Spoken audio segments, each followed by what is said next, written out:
বিসমিল্লাহির রহমানির রহিম। প্রিয় দেশবাসী, শিশু, কিশোর কিশোরী, তরুণ তরুণী, ছাত্রছাত্রী, বয়স্ক, বৃদ্ধ, নারী পুরুষ সবাইকে আমার সালাম জানাচ্ছি। আসসালামু আলাইকুম। শুরুতেই আপনাদের সবাইকে জানাই পবিত্র ঈদুল আজহার শুভেচ্ছা। ঈদ মোবারক। প্রতি বছরই এই দিনটি আমাদের সামনে হাজির হয় ত্যাগের এক মহান দৃষ্টান্ত হয়ে।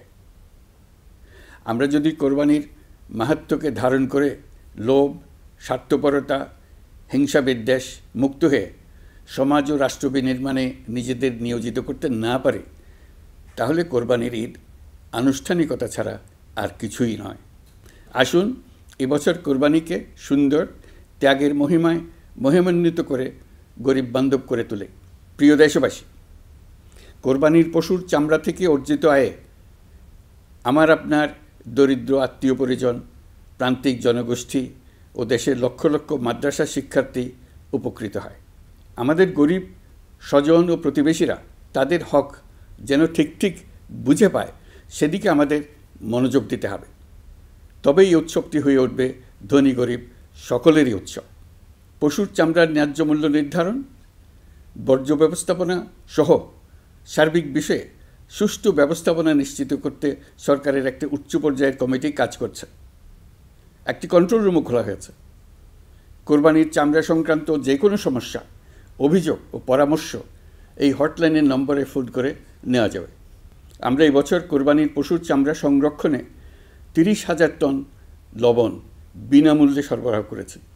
কোরবানির ঈদে আরও একটি গুরুত্বপূর্ণ বিষয় হলো পরিষ্কার পরিচ্ছন্নতা। আমি দেশবাসীর প্রতি আকুল আহ্বান জানাই, আপনারা সকলে পরিবেশ পরিচ্ছন্ন রাখতে সমবেতভাবে এগিয়ে আসবেন।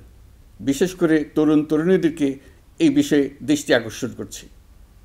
এবছর যারা হজব্রত পালন করছেন তাদের প্রত্যেককে জানাচ্ছি আন্তরিক শুভেচ্ছা ও অভিনন্দন।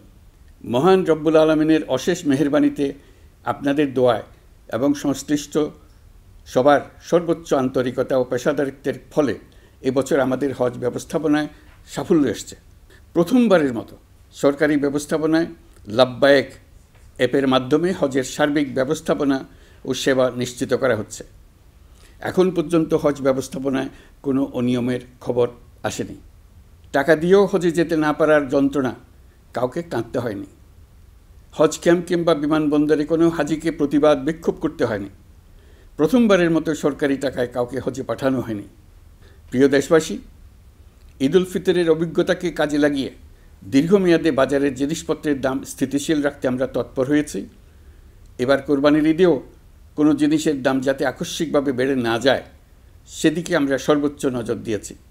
ফলে এবার আলু, পেঁয়াজ, ডিম, চিনি, শাকসবজি, তরিতরকারি ও মশলাসহ অধিকাংশ পণ্যের দাম গত বছরের তুলনায় কমেছে। আমরা সার্বিক বাজার ব্যবস্থাকে দুর্বৃত্তদের চক্র থেকে বের করে এনে বাজারে একটা প্রতিযোগিতামূলক পরিবেশ তৈরি করতে পেরেছি।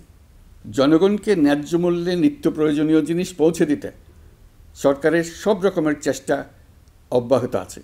পাশাপাশি এই কোরবানির ঈদেও দেশবাসী যাতে নির্বিঘ্নে নিজেদের দেশের বাড়িতে যাতায়াত করতে পারেন, সেজন্য সরকার সর্বোচ্চ ব্যবস্থা নিয়েছে। আইনশৃঙ্খলা বাহিনীর সদস্যরা মানুষের জানমালের নিরাপত্তায় সজাগ রয়েছেন। ঈদের ছুটির মধ্যেও বিপুল সংখ্যক কর্মকর্তা কর্মচারী এবং পুলিশ ও সেনাবাহিনীর সদস্যরা অক্লান্ত পরিশ্রম করছেন। আমি তাদের প্রতি আন্তরিক কৃতজ্ঞতা জানাচ্ছি। শুধু ঈদের সময় নয়, আগামী দিনে কখনোই বাস, রেল ও বিমান যাত্রায় কোনো ধরনের অনিয়ম যাতে না হয়, সেজন্য সরকার একটি কেন্দ্রীয় অনলাইন টিকেটিং প্ল্যাটফর্ম করতে যাচ্ছে, যেখানে এই একই প্ল্যাটফর্ম থেকেই যাত্রীরা খুব সহজেই বাস, ট্রেন ও ফ্লাইটের টিকিট ক্রয় করতে পারবেন। একই রকমভাবে সব ধরনের সরকারি সেবা যাতে জনগণের দোরগোড়ায় পৌঁছে যায়, সেজন্য নাগরিক সেবা বাংলাদেশ এই নামে একটি সেন্টার পরিচালিত হচ্ছে। দেশের সর্বত্র শহরে, হাটে বাজারে তরুণ তরুণীদের মাধ্যমে বেসরকারি ব্যবস্থাপনায় সার্ভিস সেন্টার স্থাপনের কাজ শুরু করেছে। এটি ঢাকা শহরে কয়েকটি সেবাকেন্দ্রের মাধ্যমে শুরু হয়েছে। প্রশিক্ষণপ্রাপ্ত স্থানীয় তরুণ উদ্যোক্তারা নাগরিক সেবাকেন্দ্র থেকে সাধারণ নাগরিকদের এনআইডি, পাসপোর্ট, লাইসেন্স, পুলিশের কাছে জিডি করা, কর ফাইলিং করা সহ বিভিন্ন সরকারি ডিজিটাল সেবা দেবেন। এর ফলে দালাল চক্রের খপ্পর থেকে মুক্তি পাওয়া যাবে, নানা রকম হয়রানি ও ভোগান্তি কমবে বলে আমরা আশাবাদী। এই প্রজেক্ট শূন্য বাজেটে আমরা শুরু করেছি।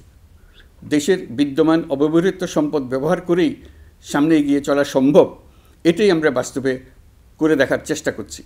আমাদের চেষ্টা হচ্ছে প্রতিটি মন্ত্রণালয় থেকে যতগুলি সেবা এর আওতায় আনা যায় সবগুলোকে নিয়ে আসা। আমরা চেষ্টা করছি যাতে শিশু জন্মগ্রহণ করা মাত্রই তার জন্ম সনদ পেয়ে যায়, ওটাই হবে তার নাগরিক স্বীকৃতি এবং রাষ্ট্র কর্তৃক তার দায়িত্ব গ্রহণের অঙ্গীকার। ওইখান থেকেই যাবতীয় সকল সনদ সে তার নাগরিক অধিকার হিসেবে ক্রমাগতভাবে সম্মানের সঙ্গে পেতে থাকবে। এক অফিস থেকে আরেক অফিসে তার দৌড়াতে হবে না, দালালের পেছনে মাসের পর মাস ঘুরতে হবে না। বিদেশ সফরে গেলে সেখানকার প্রবাসী বাংলাদেশিরা প্রায় আমাদেরকে সরকারি সেবা পেতে নানা রকম দুর্ভোগের কথা জানান। প্রবাসীদের জন্য বিদেশে তাদের নিজ নিজ শহরে আমরা বেসরকারি উদ্যোগে পরিচালিত নাগরিক সেবা কেন্দ্র স্থাপনের উদ্যোগ নিচ্ছি। সেখান থেকে তারা পাসপোর্ট নবায়ন, জাতীয় পরিচয়পত্র ইত্যাদি সংগ্রহ করতে পারবেন। এগুলো কঠিন কাজ, এগুলোকে কঠিন করা হয়েছে, কিন্তু এখন সরকারের অভ্যন্তরে সাহসী ও উদ্যোগী সিনিয়র সচিব এবং ডিজিদের সহযোগিতায় অন্তর্বর্তী সরকারের মেয়াদকালে আমরা এটা সমাপ্ত করতে বদ্ধপরিকর।